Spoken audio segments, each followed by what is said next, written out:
2003 metų sausis. Uostamiestis. Šalta ir žvarbu. Šilutės plentas. Ten ilgą laiką gyveno jau garbaus amžiaus pensininkė Aleksandra Popova. Gyveno moteris ramiai, nors ir mėgo taurelę pakilnoti. Na, kartais gal ne su geriausiais veikėjais laiką leisti. Tik vat vienas keistas dalykas. Moteris jau kurį laiką neišėjo iš savo buto, o tai buvo tikrai keista. Kaimynai dažnai matydavo moterį keliaujančią į parduotuvę, ar bent jau skleidžiantį kažkokius garsus iš savo buto. O dabar ilgą laiką ten stovėjo tyla. Durys užrakintos, nieks beldžiant neatsako, bet kaimynai nebenorėjo daugiau laukti nežinioje, tad iškviesti pareigūnai atidarė buto duris. Ir į visą laiptinę iš karto pasklido klaikus, yrančius mėsos kvapas. Aleksandra buvo mirusi. Ir jau gan ilgą laiką. Ji gulėjo savo lovoje, apsiklojusi patalais ir kilimu. Policija apžiūri butą, bet grumtynių ženklų ar vagystės požymių niekur nėra. Atrodo, jog pagyvenusi moteris tiesiog padaugino ar mirė sava mirtimi. Bet detaliau pasakys medicinos ekspertai. Ir nieko keisto, jų išvados – kūnas suiro per daug. Pilnai nustatyti mirties priežasties nepavyko. Bet smurto požymių nėra. Logiškiausias atsakymas – apsinuodijimas alkoholiu. Gaila, bet taip jau nutinka. Žmonės lieka vieni, įklimsta per daug į stiklelį, pradeda mažiau prisižiūrėti save, na ir viskas susideda į tragišką kokteilį. Matot, aš irgi taip galvočiau.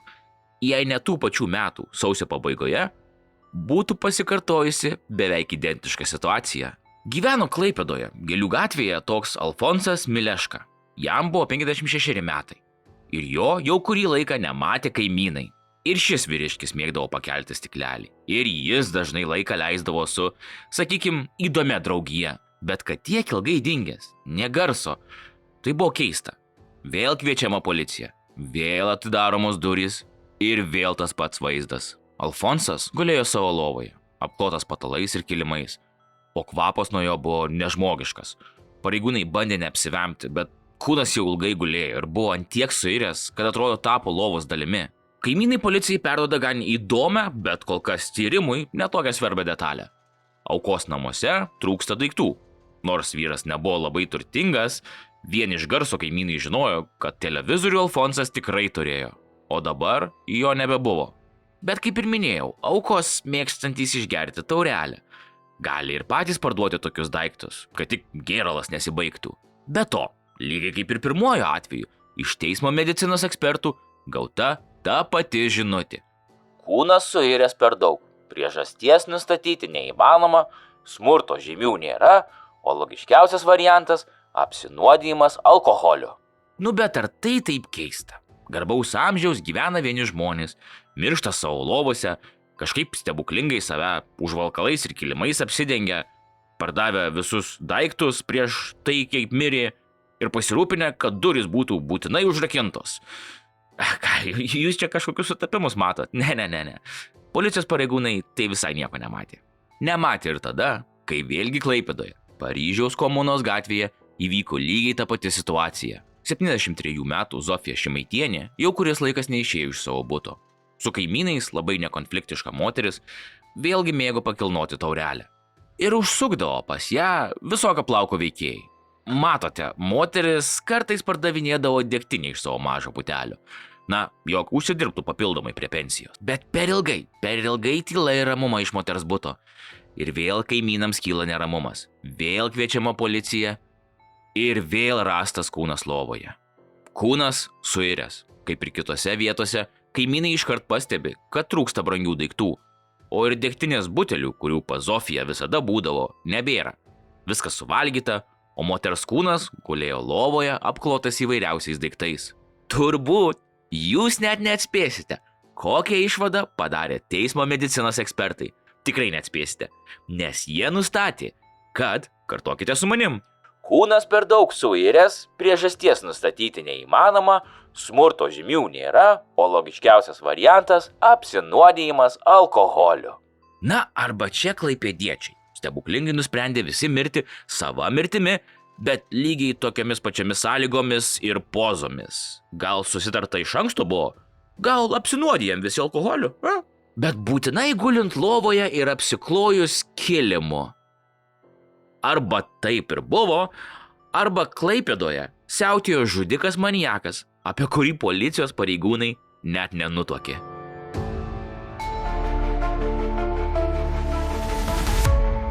Evelina Strigauskaitė buvo Klaipėdos menininkė, grafikė, tapytoja ir viena iš ankstyvųjų kompiuterinės grafikos eksperimentuotojų Lietuvoje.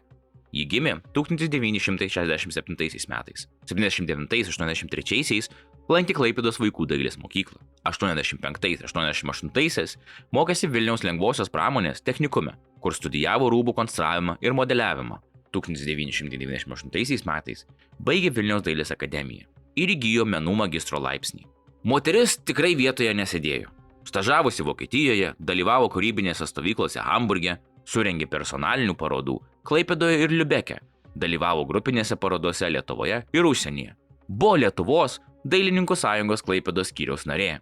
Dažniausiai jos kūryboje dominavo žmogaus veido motyvas, mistinės ir kosmologinės temos, surrealistiniai elementai ir eksperimentai su kompiuterinė grafika. Menotyrininkai ir dėstytojai ją apibūdino kaip talentingą, novatorišką ir savo laiką pralenkusią kūrėją.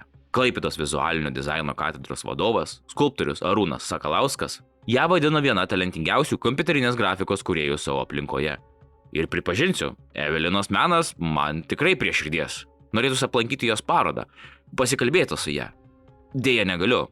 Pavėlavau dėl to pačio žudiko, kurio nesugebėjo pagauti Klaipėdos policija. Buvo 2005 metai, sausio 11 diena. Evelinos brolis Egidijus atėjo aplankyti net 40 nesulaukusios sesės. Atėjo ne tiesiog pasilabinti. Jis niekaip negalėjo susisiekti su Evelina jau porą savaičių. O taip dažniausiai nebūdavo.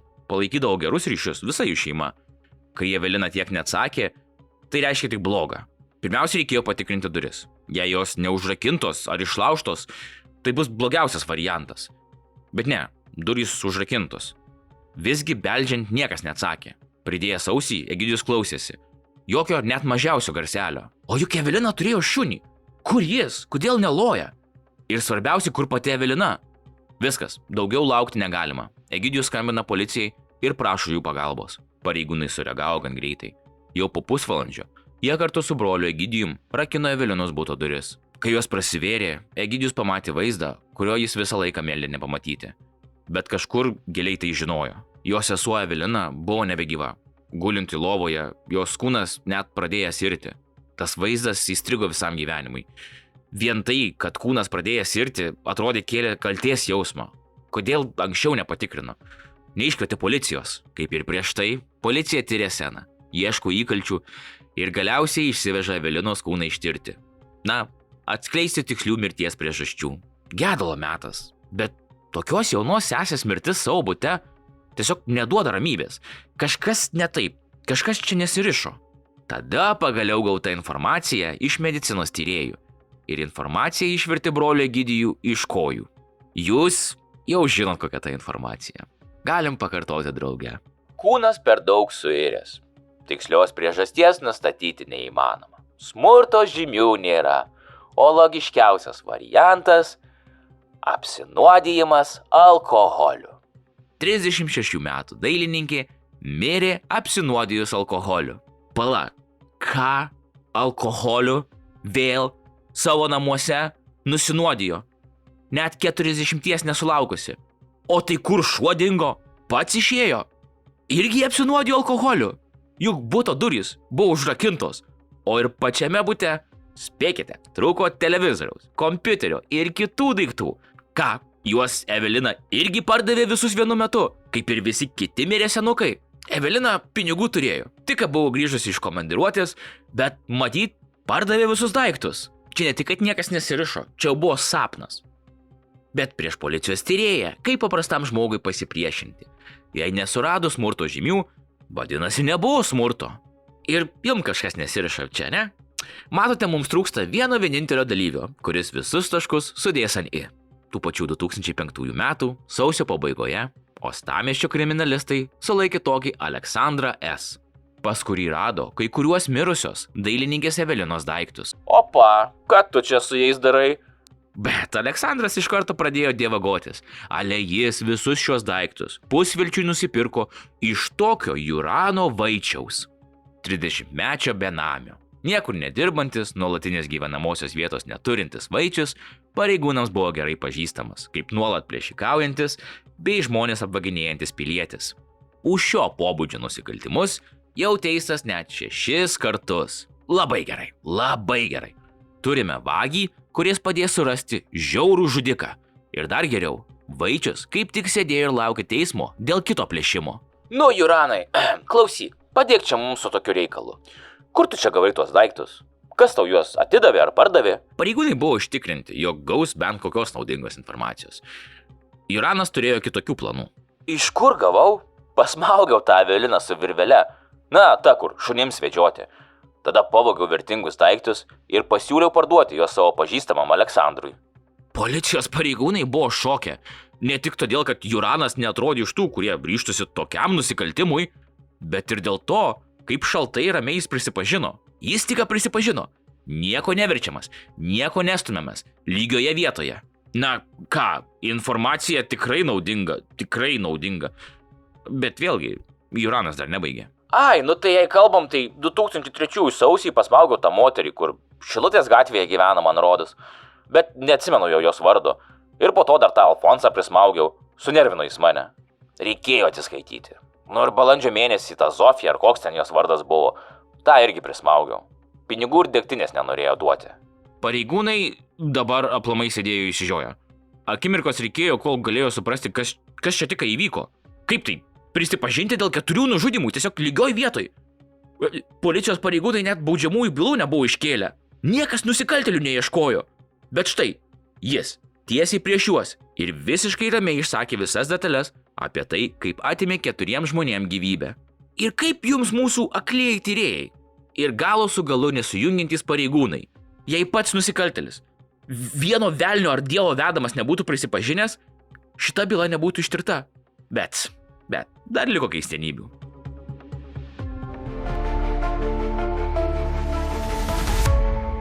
Logiška, kad iš pradžių šie parodymai kriminalistams atrodė sunkiai patikimi. Tokių nužudimų jų statistikoje paprasčiausiai nebuvo. Vis dėlto, peržiūrėjus sąrašą žmonių, kurių mirtis buvo priskirta natūralioms ar kitoms nesmurtinėms priežastims, pradėjo ryškėti nerimą keliantis dėsningumas. Tuose pačiuose butuose buvo rasti mirusiųjų kūnai, o iš visų jų buvo dingę įvairių daiktų, nors durys visada būdavo užrakintos. Teismo medicinos ekspertizės iš pradžių, kaip jau ir minėjau, nieko įtartino neatskleidė. Dėl pažengusių kūnų irimo tikslios mirties priežastys nebuvo nustatytos. Ir jokios kitos aplinkybės ar dėsningumas tarp nusikaltimo vietų jiems neatrodė svarbus. O kam čia? Tik vėliau, po prisipažinimo, Klaipėdos kriminalistams ir teismo medicinos ekspertams teko imtis daug sudėtingesnio darbo. Ekshumuoti 4 palaidotus kūnus ir atlikti pakartotinės ekspertizes. Būtent šie tyrimai galiausiai atskleidė tikrąją tiesą.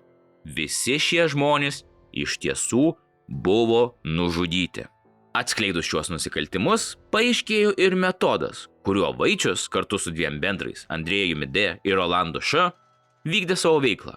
Jie sąmoningai taikėsi į vienišus, dažnai alkoholio nevengiančius žmonės. Su jais susipažindavo, pamažu įgydavo pasitikėjimą ir netrukus tapdavo laukiami svečiai jų namuose. Tokie žmonės juos priimdavo, leisdavo apsistoti, net dalindavosi maistu, neįtardami, kuo visa tai baigsis. O kai šeimininkai būdavo nužudyti, Juranas su Andrėjumi dar kurį laiką gyvendavo jų butuose, tol, kol užtekdavo maisto atsargų. Per tą laiką išneždavo viską, ką buvo galima parduoti ar panaudoti. Vėliau nusikaltimo pėdsakus jie mėgindavo maskuoti taip, kad viskas atrodytų kaip natūrali vienišo žmogaus mirtis. Kūnai būdavo paguldomi į lovą, užklojami antklodėmis ir net uždengiami kilimais. Kilimai vis tiek man čia kažkodėl nesiriša, ar kas nors miega po kilimais? Tyrimo metu buvo nustatyta, kad prie vienos iš žmogžudysčių, Zofijos nužudimo, tiesiogiai prisidėjo ir abu bendrininkai. Vis dėlto, jie, kaip paaiškėjo, apie kitus Vaičiaus nusikaltimus tik žinojo. Tačiau jų nesustabdė ir apie juos nepranešė policijai. O pas Zofiją vyrai į butą įsiveržė, nes žinojo, jog ji, kaip ir minėjau, pardavinėjo alkoholį. Tik pirkti vyrai neturėjo pinigų, tai reikėjo kitaip pasisavinti iš moters pinigus ir degtinę. Pasak Andrėjaus, Vaičius jam su Rolandu liepė traukti už laido, kurio buvo vyniotas moters kaklas. Buvau kaip nesavas, susikaustęs, pasakojo jis. Juranas žiūrėjo tokiu baisiu žvilgsniu, tarsi savaitę būtų nemiegojęs.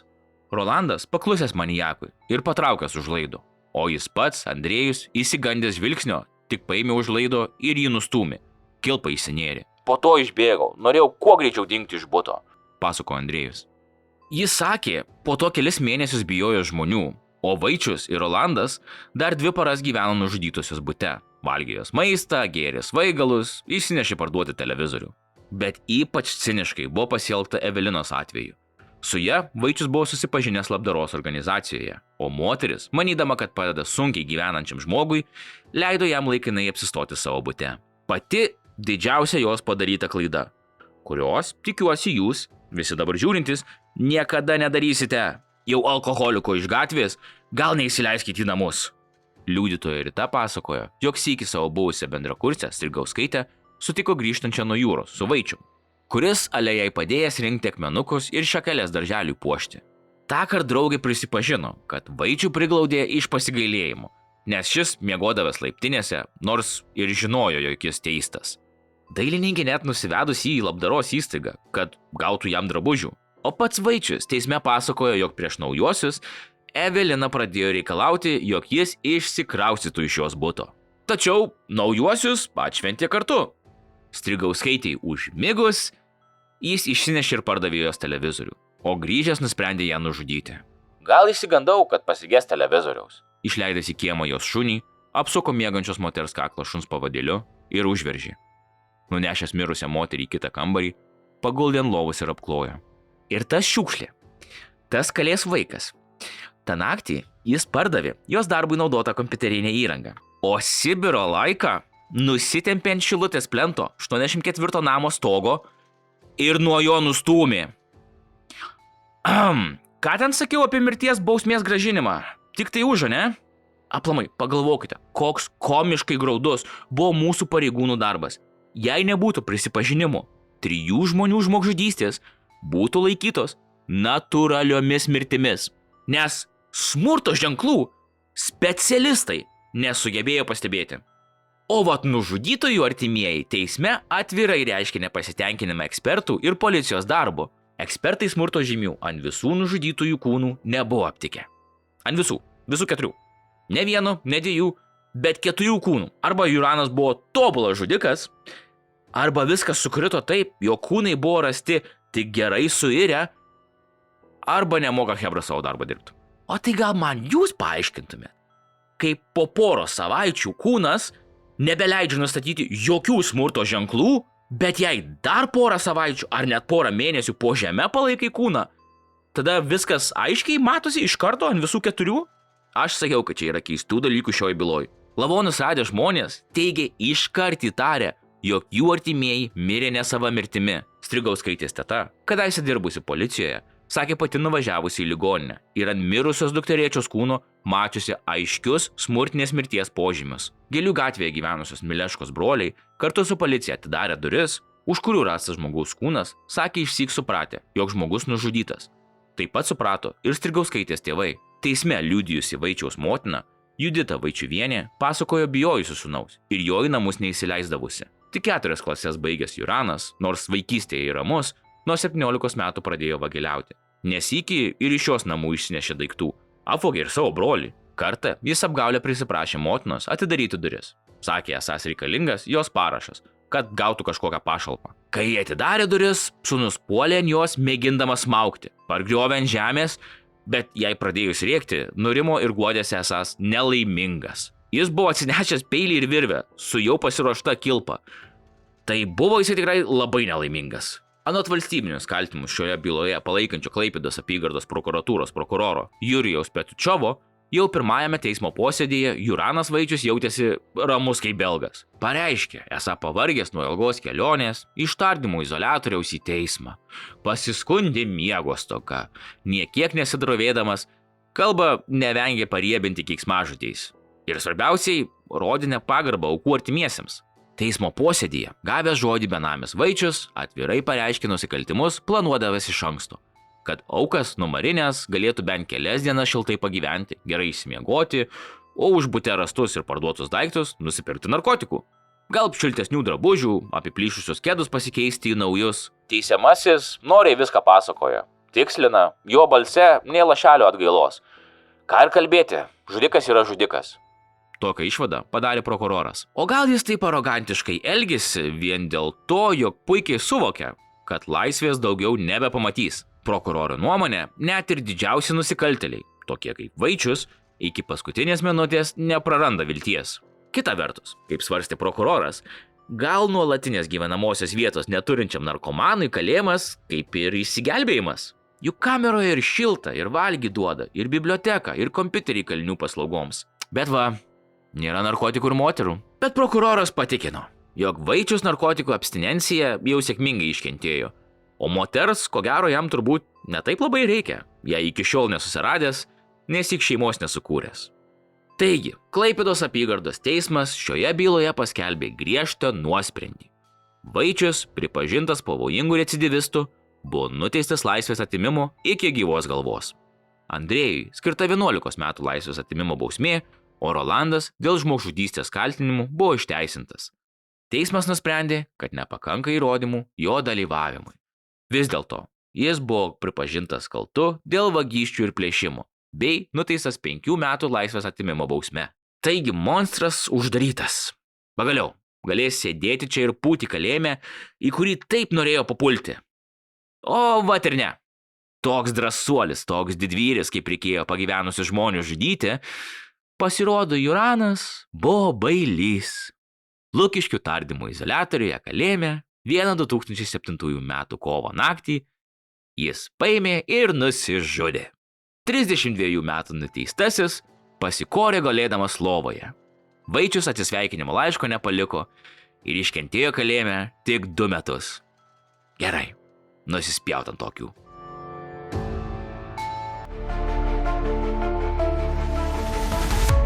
Šiandien bus tiek. Dėkoju, kad žiūrėjote dar vieną mano video.